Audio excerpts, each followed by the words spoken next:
नमस्कार दोस्तों, स्वागत है आपका वनडे एग्जाम सेंटर में। दोस्तों, आज के वीडियो में हम लोग बीए फर्स्ट सेमेस्टर हिंदी का जो पेपर है जिसका नाम है हिंदी काव्य, उससे संबंधित 100 महत्वपूर्ण बहुविकल्पी प्रश्नों की प्रैक्टिस करेंगे। ये प्रश्न परीक्षा में बार बार आने वाले प्रश्न हैं, तो परीक्षा देने जाने से पहले इन प्रश्नों को जरूर देख करके जाइएगा। चलिए बिना देर किए प्रश्नों की प्रैक्टिस शुरू करते हैं। आपका पहला प्रश्न है, हिंदी साहित्य का प्रथम कवि किसे माना जाता है? तो हिंदी साहित्य का जो प्रथम कवि है वो सराहपा को माना जाता है। पहले का बी ऑप्शन आपका सही हो जाएगा। दूसरा प्रश्न है, वर्ण रत्नाकर के रचयिता हैं, किसके द्वारा वर्ण रत्नाकर नामक ग्रंथ लिखा गया है? तो बी ऑप्शन आपका सही हो जाएगा। ज्योतिरीश्वर ठाकुर के द्वारा वर्ण रत्नाकर नामक ग्रंथ लिखा गया है। दूसरे का बी ऑप्शन आपका सही हो जाएगा। तीसरा प्रश्न है, देसिल बैना सब जन मीठा तय तैसन जपऊ अवहट्ठा पंक्ति किसकी है? किसके द्वारा इस पंक्ति की रचना की गई है? तो इस पंक्ति के रचयिता विद्यापति हैं। सी ऑप्शन आपका तीसरे का सही हो जाएगा। चौथा प्रश्न है, अभिमान मेरु किसे कहा जाता है? किसको अभिमान मेरु के नाम से जाना जाता है? तो पुष्पदंत को अभिमान मेरु के नाम से जाना जाता है। चौथे का सी ऑप्शन आपका सही हो जाएगा। पांचवा प्रश्न है, अपभ्रंश को पुरानी हिंदी किसने कहा है? किसके द्वारा अपभ्रंश को पुरानी हिंदी कहा गया है? तो चंद्रधर शर्मा गुलेरी के द्वारा अपभ्रंश को पुरानी हिंदी कहा गया है। पांचवें का बी ऑप्शन आपका सही हो जाएगा। छठा प्रश्न है, पाहन पूजे हरि मिले तो मैं पूजू पहाड़ पंक्ति किसकी है? किसके द्वारा यह पंक्ति लिखा गया था? तो यह पंक्ति जो है कबीर के द्वारा लिखा गया है। छठवें का सी ऑप्शन आपका सही हो जाएगा। आगे बढ़ते हैं। सातवां प्रश्न है, श्रावकाचार्य के रचयिता हैं, किसके द्वारा श्रावकाचार्य नामक ग्रंथ लिखा गया था? तो देवसेन के द्वारा श्रावकाचार्य नामक ग्रंथ लिखा गया था। सातवें का बी ऑप्शन आपका सही हो जाएगा। आठवां प्रश्न है, नाथों की संख्या कितनी है? तो नाथों की जो कुल संख्या है वो 9 माना जाता है। आठवें का बी ऑप्शन आपका सही हो जाएगा। नौवां प्रश्न है, शिव सिंह सरोज ग्रंथ के रचनाकार हैं, किसके द्वारा शिव सिंह सरोज नामक ग्रंथ लिखा गया था? तो शिव सिंह सरोज नामक जो ग्रंथ है वो शिव सिंह सेंगर के द्वारा 1883 ईस्वी में लिखा गया था। ए ऑप्शन आपका 9वें का सही हो जाएगा। 10वां प्रश्न है, केशव कहीं न जाए का कहिए पंक्ति किसकी है? किसके द्वारा इस पंक्ति की रचना की गई थी? तो तुलसीदास ने इस पंक्ति को लिखा हुआ था। 10वें का सी ऑप्शन आपका सही हो जाएगा। 11 नंबर प्रश्न है, अलवार संतों की संख्या कितनी है? तो अलवार संतों की जो कुल संख्या है वो 12 है। सी ऑप्शन आपका 11 का सही हो जाएगा। 12 नंबर प्रश्न है, प्रेम वाटिका किसका ग्रंथ है? किसके द्वारा प्रेम वाटिका लिखा गया है? तो प्रेम वाटिका जो है रसखान का ग्रंथ है। 12 का ए ऑप्शन आपका सही हो जाएगा। 13 नंबर प्रश्न है, भविष्यत कहा किसकी रचना है? किसके द्वारा भविष्यत कहा लिखा गया है आपको बताना है। तो 13 का ए ऑप्शन आपका सही हो जाएगा। भविष्यत कहा जो है धनपाल के द्वारा लिखा गया है, जो अपभ्रंश भाषा के कवि थे। तो ए ऑप्शन आपका 13 का सही हो जाएगा। 14 नंबर प्रश्न है, निम्न में से कौन सुमेलित नहीं है? कौन इसमें से सुमेलित नहीं है? तो एक तरफ आदिकाल का नाम दिया हुआ है, एक तरफ नामकरण करने वाले विद्वान का नाम है। आपको सुमेलित करना है और बताना है कि कौन इसमें से सही नहीं है। तो वीर गाथा काल नाम रामचंद्र शुक्ल के द्वारा दिया गया था, ये सुमेलित है। वीर काल जो है विश्वनाथ प्रसाद मिश्र के द्वारा दिया गया था, यह भी सुमेलित है। सिद्ध सामंत काल जो है राहुल सांकृत्यायन के द्वारा दिया गया था, यह भी सुमेलित है। लेकिन आदिकाल जो है मिश्र बंधुओं के द्वारा नहीं दिया गया था, ये हजारी प्रसाद द्विवेदी के द्वारा दिया गया था। तो 14 का डी ऑप्शन यहाँ पर आपका सही हो जाएगा। आगे बढ़ते हैं। 15 नंबर प्रश्न है, राम कुमार वर्मा ने हिंदी का प्रथम कवि किसे माना है? राम कुमार वर्मा ने हिंदी का प्रथम कवि किसको माना है आपको बताना है। तो स्वयंभू को उन्होंने हिंदी का पहला कवि माना है। 15 का ए ऑप्शन यहाँ पर आपका सही हो जाएगा। 16 नंबर प्रश्न है, निम्न में कौन सुमेलित नहीं है? कौन इसमें से सुमेलित नहीं है आपको बताना है। तो सराहपा, राहुल सांकृत्यायन यह जो है सुमेलित है। शालिभद्र सूरी, गणपति चंद्र गुप्त यह भी सुमेलित है। अब्दुल रहमान, हजारी प्रसाद द्विवेदी यह भी सुमेलित है। यानी राहुल सांकृत्यायन जो है सराहपा को हिंदी का पहला कवि माने हैं, गणपति चंद्र गुप्त शालिभद्र सूरी को माने हैं, हजारी प्रसाद द्विवेदी अब्दुल रहमान को माने हैं। लेकिन राम कुमार वर्मा जो है पुष्य को हिंदी का पहला कवि नहीं मानते हैं। पुष्य को हिंदी का पहला कवि जो है शिव सिंह सेंगर के द्वारा माना गया है। तो 16 का डी ऑप्शन यहाँ पर आपका सही हो जाएगा। 17 नंबर प्रश्न है, आदिकाल को चारण काल किसने कहा है? किसने आदिकाल को चारण काल कहा है आपको बताना है।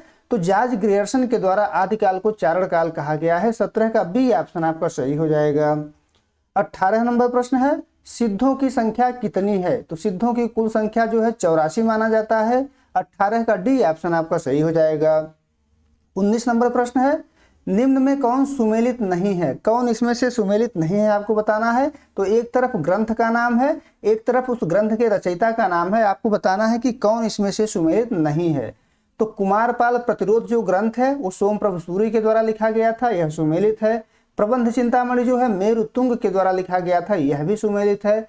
प्राकृत पैलगम जो है विद्याधर के द्वारा लिखा गया था, यह भी सुमेलित है। लेकिन उपदेश रसायन रास जो है शालिभद्र सूरी के द्वारा नहीं लिखा गया था, जबकि यह जिनदत्त सूरी के द्वारा लिखा गया था। तो 19 का डी ऑप्शन आपका सही हो जाएगा। 20 नंबर प्रश्न है, दोहा कोश का संपादन किसने किया? किसके द्वारा दोहा कोश का संपादन किया गया था? तो प्रबोध चंद्र बागची ने दोहा कोश का संपादन किया था। 20वें का ए ऑप्शन आपका सही हो जाएगा। 21 नंबर प्रश्न है, किसने गोरखनाथ की रचनाओं का संग्रह गोरखबानी नाम से किया? तो गोरखनाथ की रचनाओं का संग्रह गोरखबानी नाम से पीताम्बर दत्त बड़थवाल ने किया था। 21 का सी ऑप्शन आपका सही हो जाएगा। 22 नंबर प्रश्न है, पृथ्वीराज रासो की रचना किसने की है? किसके द्वारा पृथ्वीराज रासो नामक ग्रंथ की रचना की गई है? तो चंद बरदाई के द्वारा किया गया है। पृथ्वीराज रासो को हिंदी का प्रथम महाकाव्य माना जाता है। तो 22 का सी ऑप्शन आपका सही हो जाएगा। 23 नंबर प्रश्न है, निम्न में कौन सुमेलित नहीं है? कौन इसमें से सुमेलित नहीं है आपको बताना है। तो एक तरफ ग्रंथ का नाम है, दूसरे तरफ उसके रचयिता का नाम है, आपको बताना है कि कौन इसमें से सुमेलित नहीं है। तो बीसल देव रासो जो है नरपत नाल्ह के द्वारा लिखा गया था, यह सुमेलित है। परमाल रासो जो है जगनिक के द्वारा लिखा गया था, यह भी सुमेलित है। खुमार रासो जो है दलपति विजय के द्वारा लिखा गया था, यह भी सुमेलित है। लेकिन जयचंद प्रकाश जो है चंद बरदाई के द्वारा नहीं लिखा गया था, बल्कि यह भट्ट केदार के द्वारा लिखा गया था। तो 23 का डी ऑप्शन यहाँ पर आपका सही हो जाएगा। 24 नंबर प्रश्न है, ढोला मारू दूहा किसकी रचना है? किसके द्वारा ढोला मारू दूहा की रचना की गई है? तो इसके रचयिता कल्लोल हैं। तो 24 का ए ऑप्शन आपका सही हो जाएगा। 25 नंबर प्रश्न है, किसने बसंत विलास का संपादन किया? किसके द्वारा बसंत विलास का संपादन किया गया है? तो माता प्रसाद गुप्त के द्वारा बसंत विलास का संपादन किया गया था। लेकिन ये पहले संपादक नहीं है, सबसे पहले जो है बसंत विलास का संपादन केशवलाल हरसाद राय ने किया था। बाद में माता प्रसाद गुप्त ने भी इसका संपादन किया था। तो 25वें का बी ऑप्शन आपका सही हो जाएगा। 26 नंबर प्रश्न है, चर्यापद किसकी रचना है? किसके द्वारा चर्यापद लिखा गया था? तो चर्यापद जो है सबरपा के द्वारा लिखा गया था। 26 का ए ऑप्शन आपका सही हो जाएगा। 27 नंबर प्रश्न है, सिद्धों की भाषा को कहते हैं, सिद्धों की भाषा को क्या कहते हैं? तो सिद्धों की भाषा को संधा भाषा के नाम से जाना जाता है। 27 का ए ऑप्शन आपका सही हो जाएगा। 28 नंबर प्रश्न है, निम्न में से कौन सा ग्रंथ विद्यापति का है? विद्यापति का ग्रंथ इसमें से कौन है? तो कीर्तिलता, कीर्ति पताका और पदावली, ये तीनों ग्रंथ जो है विद्यापति के द्वारा ही लिखे गए हैं। तो 28 का डी ऑप्शन आपका सही हो जाएगा, उपर्युक्त सभी। 29 नंबर प्रश्न है, गोरखनाथ के गुरु का नाम क्या था? तो गोरखनाथ के जो गुरु थे उनका नाम था मत्स्येंद्रनाथ। 29 का बी ऑप्शन आपका सही हो जाएगा। 30 नंबर प्रश्न है, निम्न में कौन अमीर खुसरो की रचना है? इसमें से कौन सी रचना अमीर खुसरो की है? तो खालिक बारी, पहेलिया, दो सुखने, ये तीनों रचनाएं जो है अमीर खुसरो के द्वारा ही लिखे गए हैं। तो 30वें का डी ऑप्शन आपका सही हो जाएगा, उपर्युक्त सभी। 31 नंबर प्रश्न है, बौद्ध गान ओ दूहा किसकी रचनाओं का संग्रह है? तो बौद्ध गान ओ दूहा जो है सिद्धों की रचनाओं का संग्रह है। 31 का ए ऑप्शन आपका सही हो जाएगा। 32 नंबर प्रश्न है, विद्यापति के गुरु का नाम क्या था? विद्यापति के गुरु का नाम पंडित हरि मिश्र था। तो 32 का बी ऑप्शन आपका सही हो जाएगा। 33 नंबर प्रश्न है, किसने भक्तिकाल को स्वर्ण युग कहा है? भक्तिकाल को स्वर्ण युग किसके द्वारा कहा गया है? तो सबसे पहले जो है जॉर्ज ग्रियर्सन ने भक्तिकाल को स्वर्ण युग कहा था। तो 33 का बी ऑप्शन आपका सही हो जाएगा। 34 नंबर प्रश्न है, रामचंद्र शुक्ल के अनुसार भक्तिकाल की समय सीमा है? तो शुक्ल जी ने भक्तिकाल को जो है संवत 1375 से लेकर के संवत 1700 तक माना है। ए ऑप्शन आपका 34 का सही हो जाएगा। 35 नंबर प्रश्न है, भक्ति शब्द का सर्वप्रथम उल्लेख कहाँ मिलता है? सबसे पहले जो है भक्ति शब्द का उल्लेख कहाँ पाया जाता है? तो सबसे पहले भक्ति शब्द का जो उल्लेख है वो श्वेतांबर उपनिषद में मिलता है। 35 का बी ऑप्शन आपका सही हो जाएगा। 36 नंबर प्रश्न है, कबीर की बाणी का संग्रह किस नाम से किया गया है? तो कबीर के वाणी का जो संग्रह है वो बीजक नाम से किया गया है और यह संग्रह उनके शिष्य धर्मदास के द्वारा किया गया है। 36 का सी ऑप्शन आपका सही हो जाएगा। 37 नंबर प्रश्न है, किसने कबीर को भाषा का डिक्टेटर कहा है? तो कबीर को भाषा का डिक्टेटर हजारी प्रसाद द्विवेदी के द्वारा कहा गया है। तो 37 का बी ऑप्शन आपका सही हो जाएगा। 38 नंबर प्रश्न है, निम्न में से कौन सा कवि संत काव्य धारा से संबंधित है? कौन सा कवि इसमें से संत काव्य धारा से संबंधित है? तो कबीर, रैदास, सुंदरदास, ये सभी जो है संत काव्य धारा से संबंधित हैं। 38 का डी ऑप्शन यहाँ पर आपका सही हो जाएगा। 39 नंबर प्रश्न है, मुसलमानों के अनुसार कबीर के गुरु का नाम क्या था? तो मुसलमानों के अनुसार कबीर के गुरु का नाम शेख तकी था। ए ऑप्शन आपका 39 का सही हो जाएगा। 40 नंबर प्रश्न है, निम्न में से कौन सी रचना मलिक मोहम्मद जायसी की है? तो पद्मावत, अखरावट, आखिरी कलाम, ये तीनों रचनाएं जो है मलिक मोहम्मद जायसी के द्वारा ही की गई हैं। तो डी ऑप्शन आपका सही हो जाएगा, उपर्युक्त सभी। 41 नंबर प्रश्न है, जायसी के गुरु थे, आपको बताना है कि जायसी के गुरु कौन थे? तो जायसी के गुरु का नाम शेख मुहिदी था। ए ऑप्शन आपका 41 का सही हो जाएगा। 42 नंबर प्रश्न है, निम्न में से कौन सूफी काव्य धारा का कवि है? तो जायसी, कुतुबन, मंझन, ये तीनों जो है सूफी काव्य धारा के कवि हैं। 42 का डी ऑप्शन आपका सही हो जाएगा। 43 नंबर प्रश्न है, चंदायन के रचयिता हैं। चंदायन की रचना किसके द्वारा की गई थी? तो चंदायन की रचना मुल्ला दाऊद के द्वारा की गई थी। 43 का बी ऑप्शन आपका सही हो जाएगा। 44 नंबर प्रश्न है, किसे दक्षिण भारत की मीरा कहा जाता है? किसको दक्षिण भारत की मीरा कहा जाता है? तो अंडाल को दक्षिण भारत की मीरा कहा जाता है। 44 का ए ऑप्शन आपका सही हो जाएगा। 45 नंबर प्रश्न है, रामानुजाचार्य का संबंध है। रामानुजाचार्य का जो संबंध है वो विशिष्टाद्वैतवाद से है। उनके दर्शन का नाम विशिष्टाद्वैतवाद था। तो ए ऑप्शन आपका 45 का सही हो जाएगा। 46 नंबर प्रश्न है, रामचरितमानस के रचयिता हैं। किसके द्वारा रामचरितमानस की रचना की गई है? तो रामचरितमानस के रचयिता तुलसीदास थे। सी ऑप्शन आपका 46 का सही हो जाएगा। 47 नंबर प्रश्न है, निम्न में से कौन सा कवि राम काव्य धारा से संबंधित है? तो तुलसीदास, अग्रदास, नाभादास, ये तीनों जो है राम काव्य धारा से ही संबंधित हैं। 47 का डी ऑप्शन आपका सही हो जाएगा। 48 नंबर प्रश्न है, तुलसीदास की रचना है। तो कवितावली, विनय पत्रिका और पार्वती मंगल, ये तीनों रचनाएं तुलसीदास के द्वारा ही की गई हैं। तो 48 का डी ऑप्शन आपका सही हो जाएगा, उपर्युक्त सभी। 49 नंबर प्रश्न देख लेते हैं।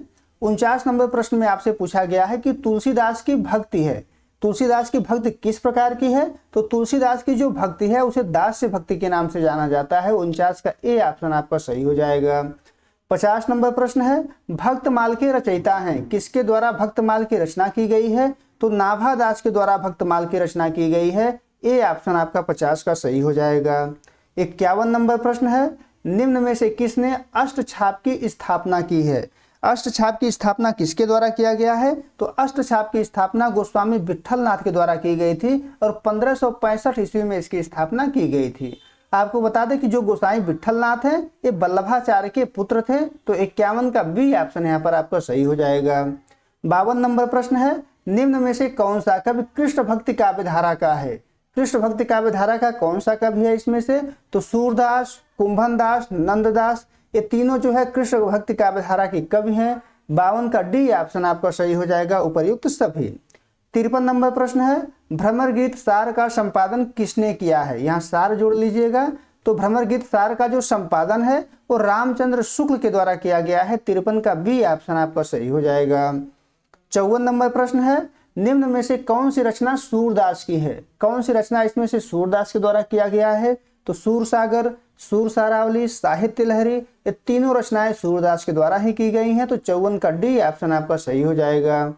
55 नंबर प्रश्न है, रास पंचाध्यायी के लेखक कौन हैं? किसके द्वारा रास पंचाध्यायी लिखा गया है? तो रास पंचाध्यायी जो है नंददास के द्वारा लिखा गया है। सी ऑप्शन आपका 55 का सही हो जाएगा। 56 नंबर प्रश्न है, निम्न में से कौन अष्टछाप में सम्मिलित नहीं है? तो सूरदास, कुंभनदास, नंददास, ये तीनों जो है अष्टछाप के कवि हैं। हरिदास जो है अष्टछाप में शामिल नहीं है। तो 56 का सी ऑप्शन यहाँ पर आपका सही हो जाएगा। 57 नंबर प्रश्न है, किसने रीतिकाल को अलंकृत काल नाम दिया है? तो रीतिकाल को अलंकृत काल जो है मिश्र बंधुओं के द्वारा कहा गया है। 57 का सी ऑप्शन आपका सही हो जाएगा। 58 नंबर प्रश्न है, रामचंद्र शुक्ल ने रीतिकाल का प्रवर्तक किसे माना है? तो शुक्ल जी ने रीतिकाल का प्रवर्तक जो है चिंतामणि को माने हैं, केशवदास को नहीं माने हैं। तो सी ऑप्शन आपका 58 का सही हो जाएगा। 59 नंबर प्रश्न है, निम्न में कौन सुमेलित नहीं है? तो एक तरफ रीतिकाल का नामकरण है, दूसरे तरफ नामकरण करने वाले विद्वान का नाम है। आपको बताना है कि इसमें से कौन सुमेलित नहीं है। तो रीतिकाल नाम जो है रामचंद्र शुक्ल के द्वारा दिया गया है, यह सुमेलित है। श्रृंगार काल नाम किसके द्वारा दिया गया है? विश्वनाथ प्रसाद मिश्र के द्वारा दिया गया है, तो यह भी सुमेलित है। अंधकार काल जो है त्रिलोचन के द्वारा दिया गया है, तो यह भी सुमेलित है। लेकिन कला काल जो है ग्रियर्सन के द्वारा नहीं दिया गया है, यह जो है रमाशंकर शुक्ल रसाल के द्वारा दिया गया है। तो 59 का डी ऑप्शन आपका सही हो जाएगा। 60 नंबर प्रश्न है, शुक्ल जी के अनुसार रीतिकाल की समय सीमा है। तो शुक्ल जी ने संवत 1700 से लेकर के संवत 1900 तक के समय को रीतिकाल माना था। सी ऑप्शन आपका 60वें का सही हो जाएगा। 61 नंबर प्रश्न है, निम्न में से कौन सी काव्यधारा रीतिकाल की है? तो रीतिबद्ध, रीति सिद्ध और रीति मुक्त, ये तीनों काव्यधाराएं जो है रीतिकाल से संबंधित हैं। 61 का डी ऑप्शन आपका सही हो जाएगा, उपर्युक्त सभी। 62 नंबर प्रश्न है, घनानंद किस काव्यधारा के कवि हैं? तो घनानंद जो है रीति मुक्त काव्यधारा के कवि हैं। 62 का सी ऑप्शन आपका सही हो जाएगा। 63 नंबर प्रश्न है, निम्न में से कौन सी रचना घनानंद की है? घनानंद के द्वारा कौन सी रचना की गई है? तो सुजान सार, इश्कलता, विरह लीला, ये तीनों रचनाएं जो है घनानंद के द्वारा ही की गई हैं। तो डी ऑप्शन आपका 63 का सही हो जाएगा। 64 नंबर प्रश्न है, निम्न में घनानंद ग्रंथावली के संपादक हैं। किसके द्वारा घनानंद ग्रंथावली का संपादन किया गया है? तो विश्वनाथ प्रसाद मिश्र ने घनानंद ग्रंथावली का संपादन किया है। ए ऑप्शन आपका 64 का सही हो जाएगा। 65 नंबर प्रश्न है, बिहारी सत्तई किसकी रचना है? तो बिहारी सत्तई जो है बिहारी लाल की रचना है। 65 का बी ऑप्शन आपका सही हो जाएगा। 66 नंबर प्रश्न है, रीति मुक्त काव्यधारा के कवि हैं। तो आलम, बोधा, ठाकुर और इनके अलावा द्विजदेव हो गए, घनानंद हो गए, ये सभी रीति मुक्त काव्यधारा के कवि हैं। डी ऑप्शन आपका 66 का सही हो जाएगा। 67 नंबर प्रश्न है, कवि प्रिया के रचयिता हैं। कवि प्रिया की रचना किसके द्वारा की गई है? तो कवि प्रिया की जो रचना है वो केशवदास के द्वारा किया गया है। 67 का ए ऑप्शन आपका सही हो जाएगा। 68 नंबर प्रश्न है, किसने बिहारी सत्तई का संपादन बिहारी रत्नाकर नाम से किया है? तो बिहारी सत्तई का संपादन बिहारी रत्नाकर नाम से जगन्नाथ दास रत्नाकर के द्वारा किया गया है। डी ऑप्शन आपका 68 का सही हो जाएगा। 69 नंबर प्रश्न है, बिहारी लाल के आश्रयदाता हैं। बिहारी लाल के आश्रयदाता का नाम जयसिंह है। 69 का ए ऑप्शन आपका सही हो जाएगा। 70 नंबर प्रश्न है, निम्न में कौन सी रचना केशवदास की है? तो केशवदास इसमें से रसिक प्रिया, रामचंद्रिका, कवि प्रिया तीनों लिखे हुए हैं। तो 70 का डी ऑप्शन आपका सही हो जाएगा, उपर्युक्त सभी।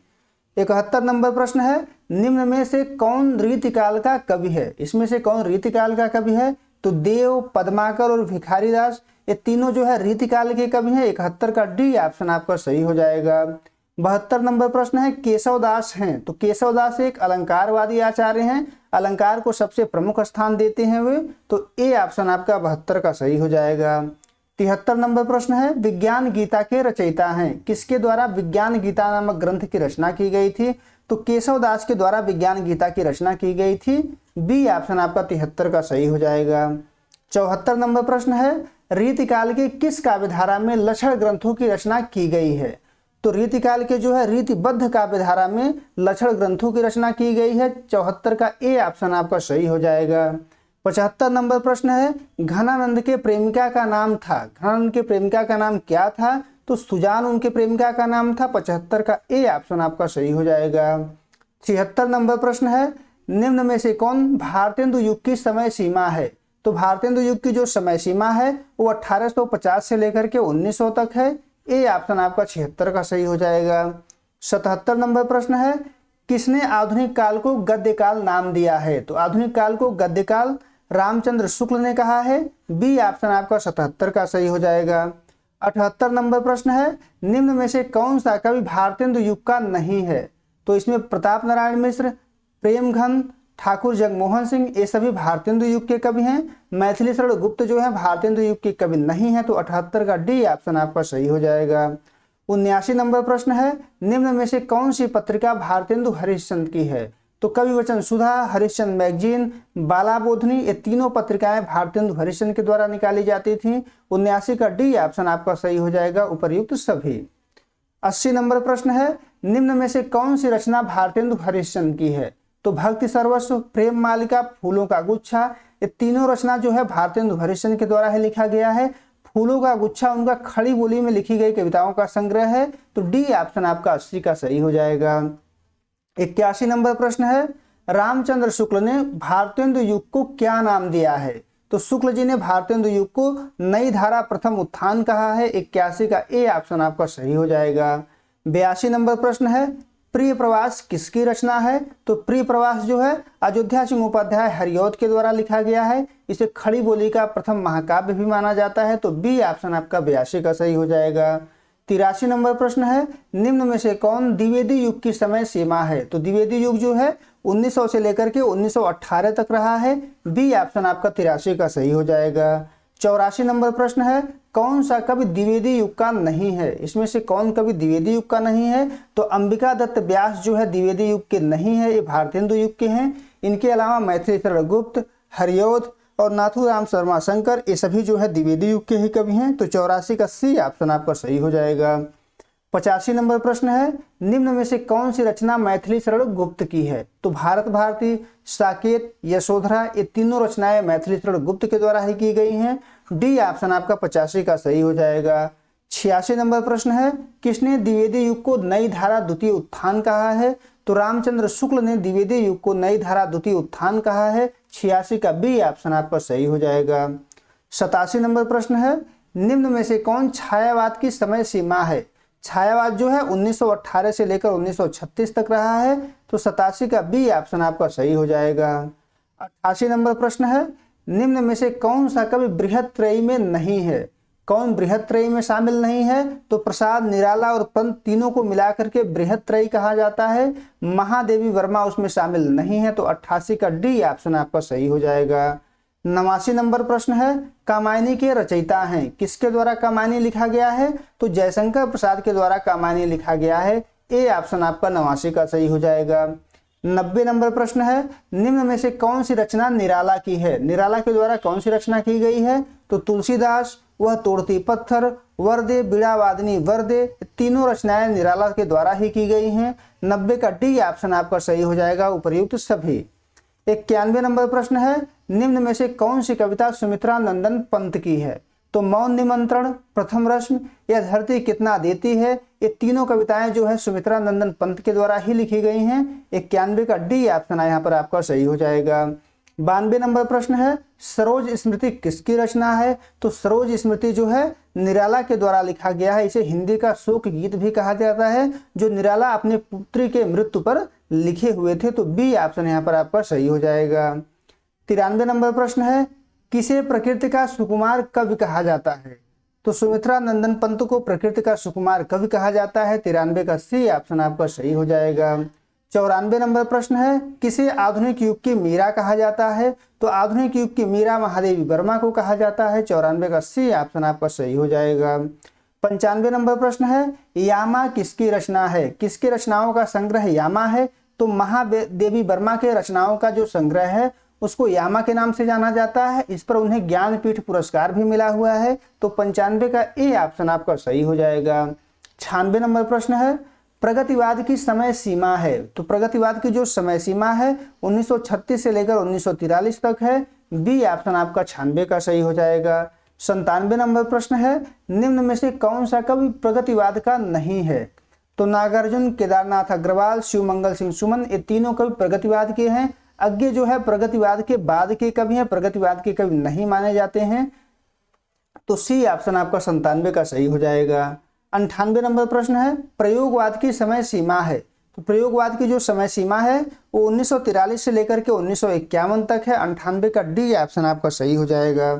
99 नंबर प्रश्न है, प्रयोगवाद नाम किसके द्वारा दिया गया है? तो प्रयोगवाद जो नाम है वो नंद दुलारे वाजपेयी के द्वारा दिया गया है। बी ऑप्शन आपका 99 का सही हो जाएगा। 100 नंबर प्रश्न है, तार सप्तक का प्रकाशन हुआ था, कब हुआ था? तो 1943 ईस्वी में हुआ था, अज्ञे के द्वारा किया गया था। तो ए ऑप्शन आपका 100वें का सही हो जाएगा। उम्मीद है दोस्तों आपको ये वीडियो पसंद आया होगा। अगर आपको वीडियो अच्छी लगी तो चैनल को सब्सक्राइब कर लीजिए, वीडियो को लाइक और शेयर कर दीजिए। बहुत बहुत धन्यवाद।